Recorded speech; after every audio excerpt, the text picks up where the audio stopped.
महाप्रभु वैसी उन्माद अवस्था में उनको लोग सैया पर पड़ाए हुए थे।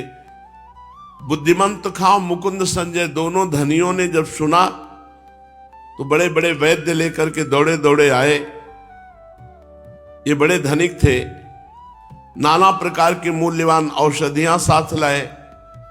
वैद्यों की सम्मति से विष्णु तेल, नारायण तेल और भी बहुत सी दिव्य औषधियां महाप्रभु के लगाई गई, भांति भांति के उपचार किए गए, उनसे कोई फर्क नहीं पड़ा। स्वाभाविक ये धीरे धीरे स्वस्थ हुए। जब स्वस्थ हुए तब देखकर सब प्रेमियों को, विद्यार्थियों को, सची माता को, सबको सुख मिला। अब ये फिर धीरे धीरे अपनी पाठशाला में जाकर अध्ययन कराने लगे। अब इनके स्वभाव में बहुत कुछ परिवर्तन हो गया। अभी पहले की भांति लोगों से छेड़खानी नहीं करते थे, इनमें बहुत गंभीरता आ गई। वैष्णवों की हंसी करना इन्होंने एकदम छोड़ दिया। इन्हें स्वस्थ देखकर लोग कहते भगवान की बड़ी कृपा हो गई कि निमाई स्वस्थ हो गए। अरे भाई, ये शरीर नाशवान है, क्षणभंगुर है, अब कुछ कृष्ण कीर्तन भी करना चाहिए। आयु को इस तरह बिता देना ठीक नहीं है।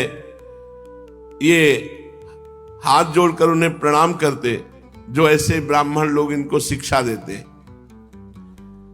वैष्णवों को इनके स्वभाव परिवर्तन से बड़ी प्रसन्नता हुई। अब ये नियमित रूप से भगवान की पूजा करने लगे। निमाई पंडित तुलसी दल आदि से भगवान की अर्चना वंदना करना, संध्या पूजा करके पढ़ाने के लिए जाते। सभी विद्यार्थियों के सदाचार के ऊपर अत्यधिक ध्यान रखते। मस्तक पर तिलक होना चाहिए। बिना तिलक के जितना भी पूजा भजन साधन होता है वो व्यर्थ माना जाता है। इसलिए चाहे रज का तिलक हो, चाहे चंदन का तिलक हो, मस्तक पर आचार्य परंपरा का तिलक होना चाहिए। अगर कुछ ना हो तो रज लेके ऐसे ही लगा लो, पर मस्तक खाली नहीं होना चाहिए। जो तिलक नहीं लगाता उसको बुलाते और कहते आज तिलक क्यों नहीं लगाया। फिर सबको सुना के कहते जिसके मस्तक पर तिलक नहीं होता उसका संध्या बंदन भजन साधन सब व्यर्थ हो जाता है। इसलिए आज के बाद कोई तिलकहीन ना रहे, ऐसा महाप्रभु चैतन्य देव कहते। और पहले जाकर संध्या बंदन करके तिलक धारण करके तब हमारी पाठशाला में आओ। फिर समझाने लगते देखो भाई, भगवान का भजन ही सब कुछ श्रेष्ठ है। जितना भी संसार में तुम श्रेष्ठ देख रहे हो ये सब नाशवान है। सत्य है भगवान का भजन। इसलिए कम से कम प्रातः काल संध्या के समय और सायंकाल संध्या के समय बैठ करके संध्या तर्पण आदि करे, भगवान का भजन करे, मस्तक पर तिलक धारण करे। महाप्रभु का उपदेश विद्यार्थियों पर बहुत पड़ा। ये भाव में भर करके भक्ति भागीरथी गंगा जी के समीप जाते और सब विद्यार्थियों के साथ स्नान करते हुए अब कृष्ण कीर्तन करते।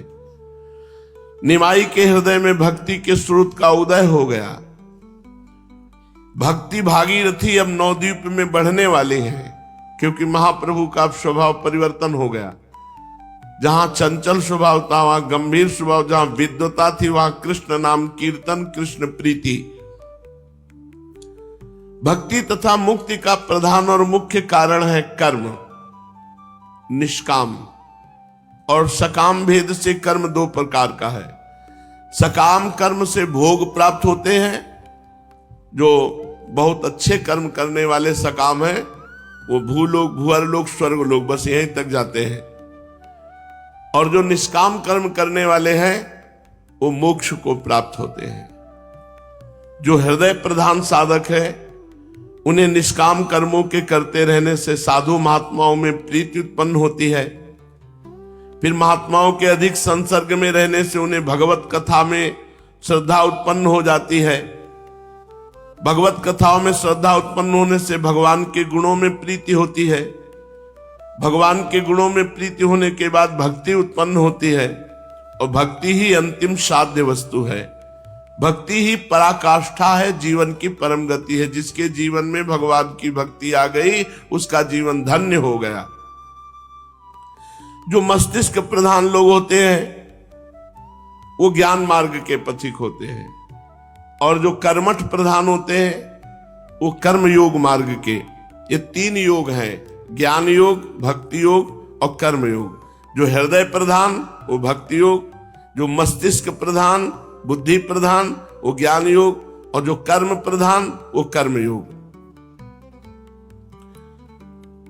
कुछ ऐसे भी नित्य भक्त या जीवन मुक्त महापुरुष होते हैं जिन्हें फिर से कर्म करने की आवश्यकता नहीं होती। वे पहले से ही मुक्त होते हैं, क्योंकि वो आते ही है केवल संसार का कल्याण करने के लिए। जैसे श्री सुखदेव जी, जैसे सनक सनंदन सनातन सनत कुमार, ये कोई साधक थोड़ी, ये तो सिद्ध महापुरुष हैं। नारद आदि पहले से ही भक्त होकर उत्पन्न हुए, इनके लिए किसी प्रकार के विशेष कर्मों के अनुष्ठान की आवश्यकता नहीं हुई। आरंभ से ही वैराग्य तथा इनमें भक्ति विद्यमान थी। ये सिद्ध महापुरुष हैं। इसलिए श्री सुखदेव जी, सनक सनंदन सनातन सनत कुमार, ये आरंभ से ही परम ज्ञानी ब्रह्मबोध संपन्न स्वेच्छा पूर्वक विचरण करना, जैसे नारद आदि सदा हरि गुणगान करना, लोगों को पावन बनाते फिरना, अतएव इनके लिए आरंभ से ही कोई कर्तव्य कर्म नहीं है। प्रश्न उठता है कि भक्ति और मुक्ति में कौन श्रेष्ठ है? भगवान की भक्ति श्रेष्ठ है या मोक्ष श्रेष्ठ है? इसका उत्तर यही दिया जा सकता है कि दोनों श्रेष्ठ है। भक्त के लिए भक्ति श्रेष्ठ और ज्ञानी के लिए ज्ञान श्रेष्ठ है। ज्ञान से भी मोक्ष मिलता है, भक्ति से भी मोक्ष मिलता है। ज्ञानी जो है वो आत्म प्रेमी होता है, भक्त जो है वो कृष्ण प्रेमी होता है, राम प्रेमी होता है। दोनों में स्थिति सनातन है। सदा से प्राणियों की ये 2 परम स्थिति सुनी गई है। वेद शास्त्रों से ज्ञानी महर्षियों ने इन्हीं 2 स्थितियों का वर्णन किया है। तस्य तदेव मधुरम यस्य मनो यत्र संलग्नः। जिसका मन जहां लग गया उसके लिए वही मधुर है। अगर वो मस्तिष्क प्रधान है तो ज्ञान मार्ग में जाएगा, हृदय प्रधान है तो भक्ति मार्ग में जाएगा, कर्मठी स्वभाव कर्म करने का स्वभाव तो कर्म मार्ग में जाएगा। बहुधा भक्तों को कहते सुना गया कि हम तो मुक्ति को अत्यंत तुच्छ समझते हैं, भक्ति के बिना मुक्ति को हम ठुकरा देते हैं। पर उनको यह समझना चाहिए कि यह बहुत ऊंची स्थिति है। मोक्ष जानते हो किसे कहते हो? तो ठुकरा किसे देते हो? 100 रुपया तो ठुकरा नहीं सकते, मोक्ष ठुकरा दे। मोक्ष बहुत बड़ी वस्तु है। जब मोक्ष प्राप्त, जैसे श्री प्रबोधानंद महाराज, जैसे मधुसूदन सरस्वती, जैसे श्री सुखदेव जी, ये मोक्ष प्राप्त महापुरुष है। ये ठुकरा दिए मोक्ष को और श्री कृष्ण प्रेम में। अपने लोग जैसे कहते हम तो मोक्ष ठुकराते, तो है कहा तुम्हारे मोक्ष? तुम मुक्त कहां हो? अभी तो बंधे हुए विषयों में मिले नहीं तो मोक्ष ठुकरा क्या दे? तो ये वैसे ही बात हुई कि हम तो मोक्ष को ठुकरा देते हैं, वैसे ही जैसे जेब में 5 रुपया नहीं, वो कहते हम तो करोड़ों को लात मारते हैं, है ही नहीं तो मारोगे क्या? जब मोक्ष का अधिकार प्राप्त हो जाए, फिर मोक्ष ना चाह कर भगवान का प्रेम प्राप्त करे, उसे भक्त कहते हैं।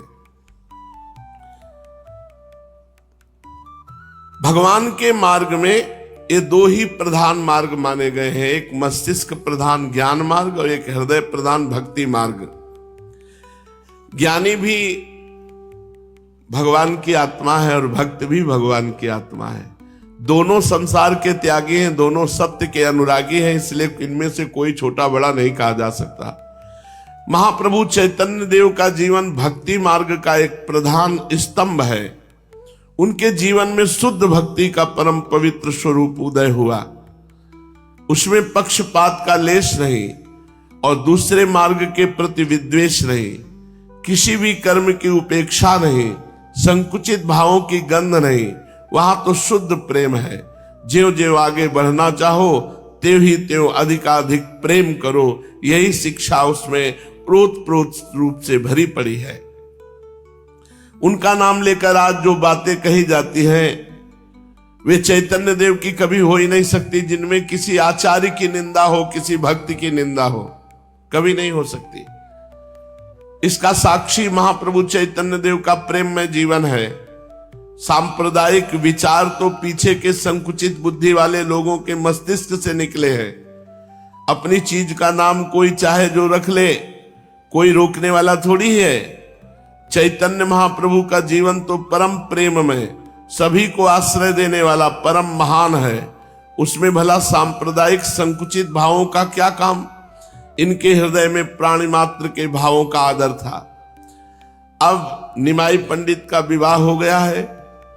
विष्णुप्रिया उनके सब प्रकार से अनुकूल आचरण करती हैं। विष्णुप्रिया जी का बड़ा स्वभाव हंसमुख है, वे सुशीला है, गृह कार्यों में चतुर है और अत्यंत ही पतिपरायणा है। वे अपने पति को ही सर्वस्व समझती हैं। ये सब होते हुए भी निमाई का चित्त उदास रहने लगा। न विष्णुप्रिया जी से बात, न माता जी से बात, न किसी से बात। यहां से प्रारंभ होती है विशेष जीवन की लीला। पता नहीं अब उनकी वो चपलता कहां चली गई, मुस्कुराहट कहां चली गई। हर समय उदास रहने, घंटों एकांत में बैठे आंसू बहा रहे हैं। पता नहीं क्या चिंतन करते हैं कि रो रहे हैं बैठे हुए। कोई संसारिक पुरुष से मिलना नहीं, किसी से बातचीत नहीं करना, अब कुछ अच्छा नहीं। यही नारायण हरिभजन में पांचों न सुहात, विषय भोग, निद्रा, हंसी, जगत प्रीति, बहुबात। ये 5 बातें भजनानंदी को अच्छी नहीं लगती। विषय भोग अच्छे नहीं लगते, बहुत प्रपंच की बातें अच्छी नहीं लगती, हंसी मजाक अच्छा नहीं लगता, नींद अच्छी नहीं लगती, लोगों से मिलना जुलना अच्छा नहीं लगता। महाप्रभु एकांत में घंटों बैठे रहते और भगवान का चिंतन करके रोते रहते। अब सभी को चिंता होने लगी, विष्णु प्रिया जी को भी, सची माता को भी, विद्यार्थियों को भी, क्योंकि किसी से बात न करना, उदास बैठे रहना। जब हृदय में किसी प्रबल भाव का आगमन होने को होता है तो उसके पूर्व हृदय एक प्रकार के अभाव का अनुभव करने लगता है। जी चाहता है कि चिल्ला चिल्ला कर रोऊं। ऐसी दशा में लोग समझ नहीं पाते, गलत समझने लगते कि इनको कोई रोग हो गया है, इनको कोई डिप्रेशन हो गया है या क्या है। वो एक हृदय में खालीपन, कब मिलेंगे भगवान, कैसे मिलेंगे भगवान, और वो रो रहा है तो बाहरी लोग कैसे जाने। बस यही लगता है कि तीर्थों में चला जाए, विरक्त महात्माओं का, जो भगवान के प्रेमी संत जन है, उनका संग किया जाए, उनका सत्संग सुने, उनके मुख से हरि चर्चा सुने। अब निमाई ने भी प्रकट किया कि मुझे तीर्थ यात्रा करनी है। बंगाल में सकाम कर्मों की प्रधानता है। वहां के बहुत ही कम मनुष्य निष्काम कर्म का महत्व जानते हैं। अधिकांश लोग किसी न किसी कामना से ही संपूर्ण धार्मिक कार्यों को करते हैं।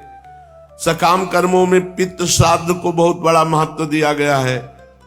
स्मृतियों में पितृ कर्मों से भी देव कर्मों की अधिक महत्ता दी गई है। गृहस्थियों के लिए पितृ कर्म बड़ा मुख्य बताया गया है। पितृ कर्मों में गया धाम में जाकर पितरों के श्राद्ध करने का बहुत भारी महात्म वर्णन किया गया है। इसलिए प्रतिवर्ष बंगाल से लाखों मनुष्य गया जी पितृ श्राद्ध करने आते हैं। दूसरे प्रांतों से बहुत संख्या से यात्री आते हैं गया जी श्राद्ध करने के लिए। बंगाल में तो इसका बहुत प्रचार प्रसार है। अब निमाई पंडित ने भी अन्य पंडितों के साथ विचार किया कि चलो गया जी चला जाए। गया में जाकर अपने पिता का श्राद्ध करने का विचार आया, किंतु ये सकाम भावना से नहीं, अपनी एकांतिक वृत्ति को और बढ़ाने के लिए कि किसी से मिलना जुलना नहीं, परम धाम है, श्रद्धा पूर्वक जाकर के भगवान के चरणों का दर्शन गया धाम में और अपने पिता को श्राद्ध देना। ये केवल अपने भाव के लिए, कोई सकाम भाव से नहीं। महाप्रभु ने सब ब्राह्मणों के साथ, जो विद्यार्थी भी थे, कुछ अध्यापक भी थे, जो साथ में तैयार हुए, तो महाप्रभु गया धाम की यात्रा करते हैं। तो आगे का प्रसंग है तो वो आगे फिर वर्णन करेंगे, नहीं तो अगर चले थोड़ा तो बीच में रोकना पड़ेगा। इसलिए गया धाम की यात्रा की चर्चा आगे। श्री राधा वल्लभ लाल की।